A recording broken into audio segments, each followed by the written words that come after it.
Assalamualaikum warahmatullahi wabarakatuh.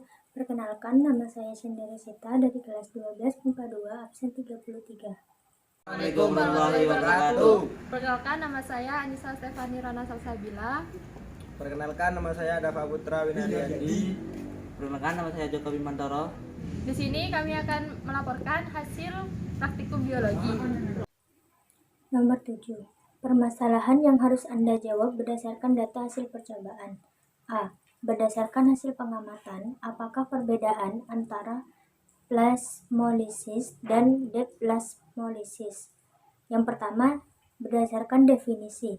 Plasmolisis adalah plasmolisis mengacu pada penyusutan dan pemisahan membran sel dari dinding sel karena eksosmosis.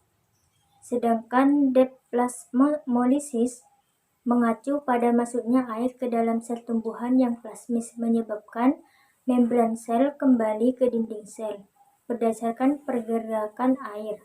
Plasmolisis adalah molekul air bergerak keluar dari sel selama plasmolisis. Sedangkan deplasmolisis, molekul air berpindah ke sel selama plasmolisis. Berdasarkan jenis osmosis, plasmolisis adalah plasmolisis terjadi selama eksosmosis, sedangkan deplasmolisis terjadi selama endosmosis.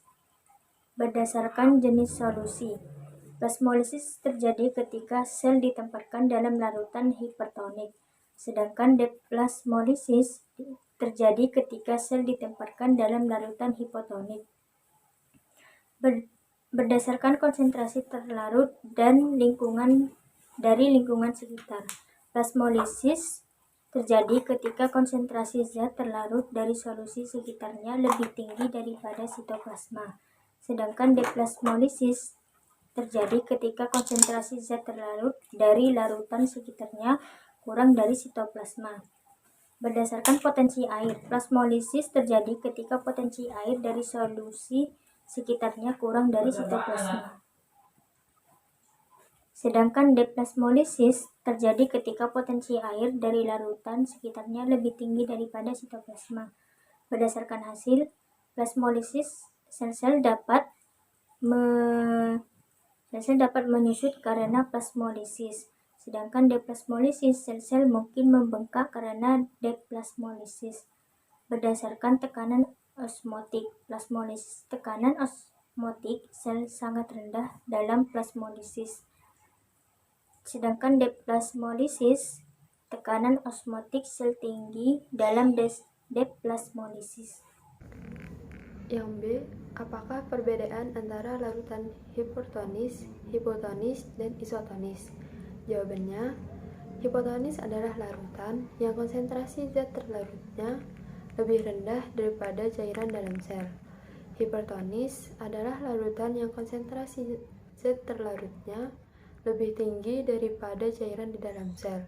Sedangkan isotonis adalah larutan yang konsentrasi zat terlarutnya sama dengan cairan di dalam sel. Yang C.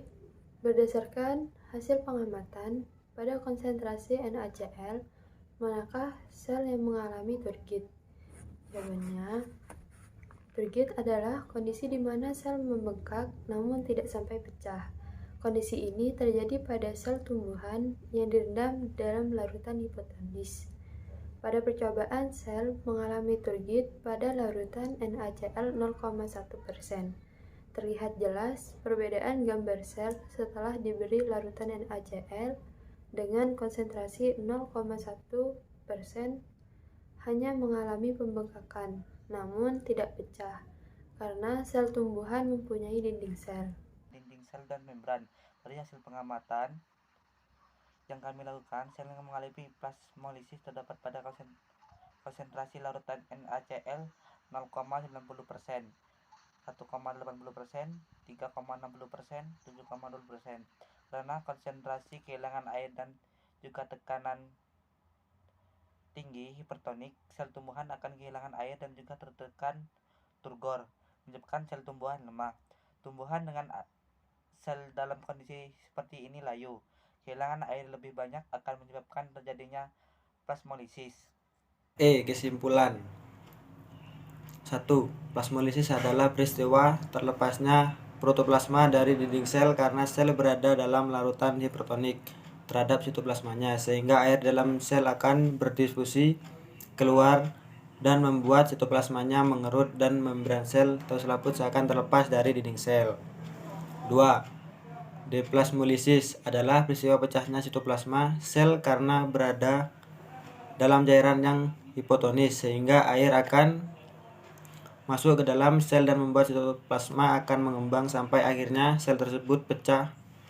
3. Pada percobaan virtual dari lab pada sel tumbuhan yang ditetesi larutan NaCl 0,01% mengalami peristiwa desplasmolisis pada sel tumbuhan yang ditetesi larutan NaCl 90%, 1,80%, 3,60%, 7,20% mengalami plasmolisis.